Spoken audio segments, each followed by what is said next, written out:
it seems like there's like these therapies, chemo that work, that are tried and true, that induce a lot of suffering, but they work. Yeah. But there's all these other options that maybe have less suffering, but maybe some doctors here and there aren't so familiar with because they're just attached to what works. Yeah. And so maybe the treatment out there in some shape or form is outdated, or maybe doctors aren't keeping up to date with the newest research. Like, can you talk about like what your Yeah, experience no, has been like with that's a that? huge thing. Massive thing.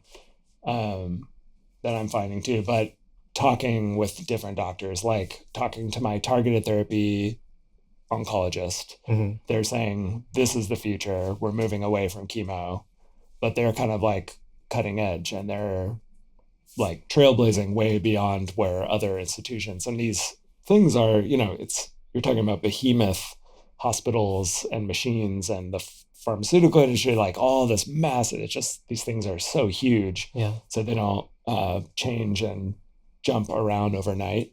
But then you have independent guys like this Williams Cancer Institute who just started going in and doing stuff in Mexico, where in Mexico they don't have the FDA. They say whatever you can do to get people to live. They have a very pro, like, Yeah. they want everyone to live. So whatever you need to do, just do it. And we give you like carte blanche. So in Mexico, he's doing all these immunotherapies. He's injecting into tumors directly with immunotherapy, Uh-huh. having insane cure rates. Like, what I mean, blowing the rest of the system out of the water. But the whole thing with clinical trials and it's a beast as far as like, okay, let's go from mice to humans. Only 10% of what from mice to humans works. And Yeah. then the money that's involved, oh, we need 25 million. So he actually got clinical trials going Uh-huh. because he has human data, because he's just been doing it. So that's kind of where the future is. And I had a long conversation with him last week and really hopeful but also frustrating about like where the United States medical industry is at. And it's something for me, like I'm having to navigate away from these big, conglomerates and then find these, and there are doctors that are doing these amazing work. So there are tapped into this, Mm-hmm. where the future of oncology is going. And then there's some things that are just a big machine. And like, like I've had a ton of conversations with people at our cancer center from people all over the United States that are flying to Irvine Mm-hmm. to do treatment because their treatment failed them in Kansas or Pennsylvania or Chicago or wherever. Wow. All over the country. They're flying to this holistic clinic as like a last shot type thing.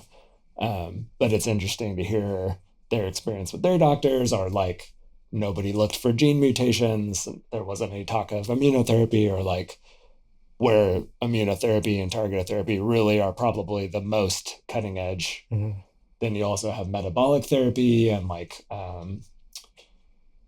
blanking on the guy's name right now, but yeah, he has a whole thing going too. Like, so there's all these people that are getting really great results, but how do you implement it into the greater, pharmaceutical industry? It's tough. It's a beast, basically. Yeah, I can't imagine all the bureaucracy and red tape and money and all sorts of things that go into our healthcare industry. Yeah, I mean, it's literally we're losing lives because of it, but how the answer's not clean and simple. But for me, navigating it, I just go, okay, if I need to go to Mexico, I'll go to Mexico. Like, if I need to go to Irvine and not, go to my local City of Hope or whatever, I'll go do what I need to do to do what I feel is right, Mm-hmm. as far as the information presented to me, and also looking at the logic. There's all the doctors have different opinions.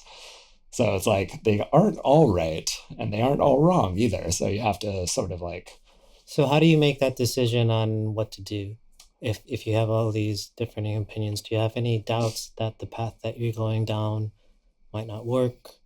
Or I'm sure, or do any of the doctors disagree? Like, so I definitely, yeah, like it was, oh my God, am I doing the right thing? Mm-hmm. Basically doing the IPT versus full dose chemo. But like I said, my heart just said, after my chemo experience in the past. I wouldn't wish that experience on my worst enemy. I wouldn't wish that on Hitler. Like I wouldn't wish full dose chemo on any living creature. Like it's the worst. And they're like, oh, it's not that bad now. It's like you're talking to a guy who just got like blasted with the three most toxic, drugs. No thanks. Like I'm good. And also knowing that colon cancer, it doesn't, like with testicular cancer, that chemo does work. That's the thing where it's like it does work. Like even now, the cancer center I'm at, they wouldn't recommend do IPT for testicular. Like you kind of got to go do what works. For colon though, it's not really like full dose doesn't really work. Like it can, but it has a pretty abysmal like success rate. So to my going out and talking to, investigating around, and I talked to the people at Irvine, have you had success? Have you put people in remission? The doctor, they're doing it for 20 years. Yes. Many, many, many people.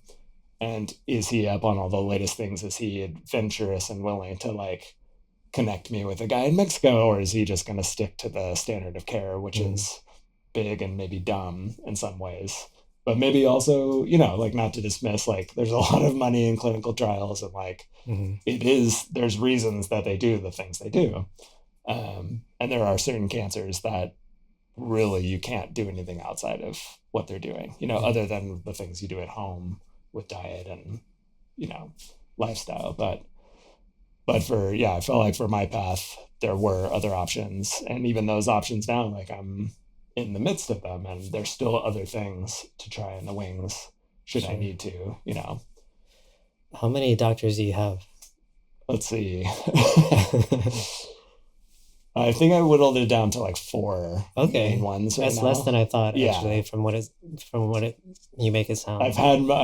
There are many other people involved, including like the surgeon and like, the gastro guy and like, but as far as like the main team, I'd say really one main guy in Irvine and then my Providence, the targeted therapy